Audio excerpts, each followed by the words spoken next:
ጭንቀት ማለት ወደ ሰይጣን እንደመጸለይ ማለት ነው።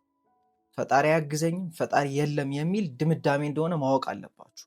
ምናልባት እየተጨነቃችሁ ከሆነ አእምሯችሁ እያታለላችሁ እንደሆነ ማወቅ አለባችሁ። አእምሯችሁ ማይሆኑ ሀሳቦችን እየሰጠ ነው። እናንተም ትኩረት እየሰጣችሁት አምናችሁት እንድትፈሩ እንደዚህ አይነት ስሜት እንዲሰማችሁ የሚያደርጋችሁ ማወቅ ያለባችሁ።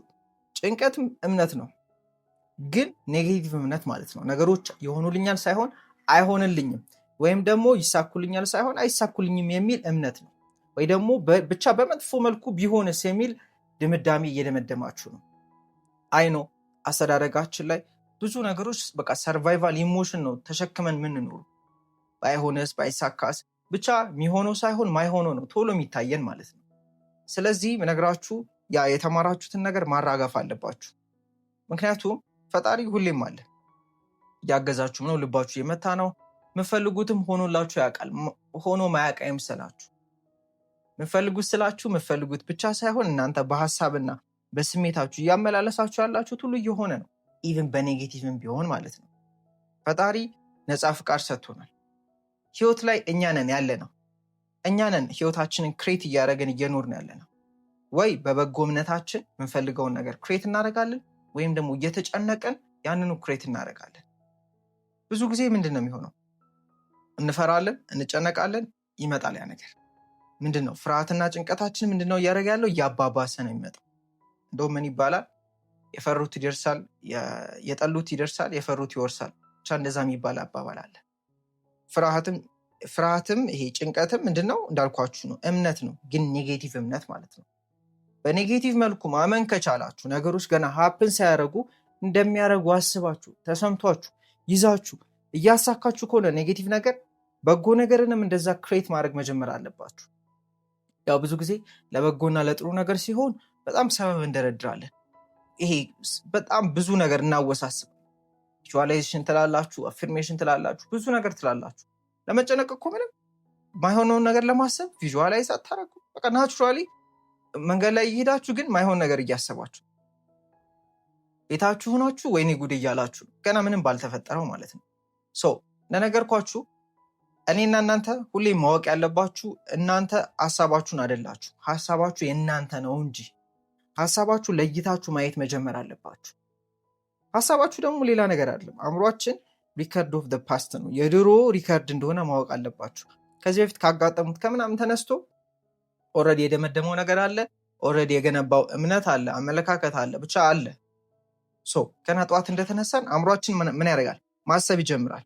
ሊትራሊ ራሳችሁን ይዩት። የምታስቡት የትላንቱን አይነት ሀሳብ ነው፣ ያለፈውን ሀሳብ ነው መልሳችሁ እያመላለሳችሁ ያላችሁት። ኢቨን የምትፈልጉትንም ሳይሆን ማትፈልጉት እኮ ነው ማለት። የሆነ ጊዜ ሀፕን አድርጎ አትወዱትም፣ ደስ አይላችሁ፣ ግን እያሰባችሁት ነው። ባሰባችሁ ቁጥር ደግሞ ምን እያደረጋችሁ ነው መሰላችሁ? መልሳችሁ ክሬት እያደረጋችሁ ነው። በተጨነቃችሁ ቁጥር መልሳችሁ ክሬት እያደረጋችሁ ነው።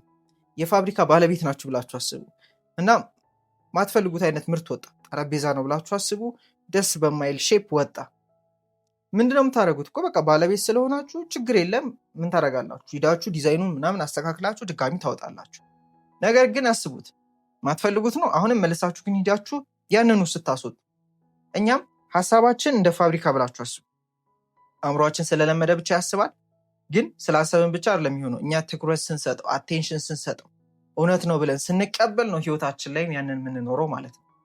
ስለዚህ ምን እንሆናለን? መልሰን የሆነ ነገር ሀፕን ያደርጋል ህይወት ላይ እናያለን፣ እንጨነቃለን። ሀፕን ባያደርግም መጨነቅ፣ መፍራት ምናምን ውስጥ ይገባል ሰው።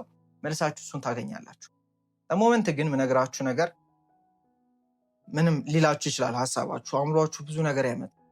ግን እሱን ችላ ብላችሁ ሁሌም በየቀኑ ማለት ነው ዲስፕሊን ሆናችሁ ሀሳባችሁን፣ ስሜታችሁን ወደምትፈልጉት ማዞር ስችሉ፣ ምክንያቱም አጉል እምነት ይኖራችኋል። በቃ ህይወት እንደዚህ ነች፣ ህይወት ከፍ ዝቅ አላት። ብቻ ምነግራችሁ እውነት አይደለም። እሺ ሁሉ የእናንተ እውነት ሊሆን ይችላል፣ ግን ትልቁ እውነት ምንድነው? እናንተ ያላችሁት ሁሉ ህይወታችሁ ላይ ሀፕን ያደርጋል። ከፍ ዝቅ አለ፣ ሁሌ ደስታ የለም የምትሉ ከሆነ ይጨበጨብላችኋል፣ ይደረግላችኋል። ግን እናንተ ፎከስ የምታደርጉት ትኩረት የምትሰጡት ለፍርሃቱ ለጭንቀቱ ሳይሆን ለእምነቱ፣ ለምፈልጉትና በጎ ለምትሉት ህይወታችሁ ላይ ሀፕን እንዲያደርግና መኖር ለምፈልጉ ሲሆን ያላችሁ ሀሳብና ስሜት ህይወታችሁም ሲሆናል። ስለዚህ ወደማትፈልጉት ነገር ማመንና መጸለይ ብታቆሙ ይሻላችኋል። ፈጣሪ ያልነውን ሁሉ ይሰጠናል። ያለውን ፈጣሪም ስላችሁ አሁን የሆነ ቦታ ላይ ቁጭ ብሎ እሺ እንትና አዘኸኛል እንካ ምናምን እንደዛ ብላችሁ አታስቡት፣ ስላልሆነ ማለት ነው። ፈጣሪ ሁሉን ኦልሬዲ ህጉ ምናምን አለ። በቃ በህጉ ነው መኖር የሚኖርብን።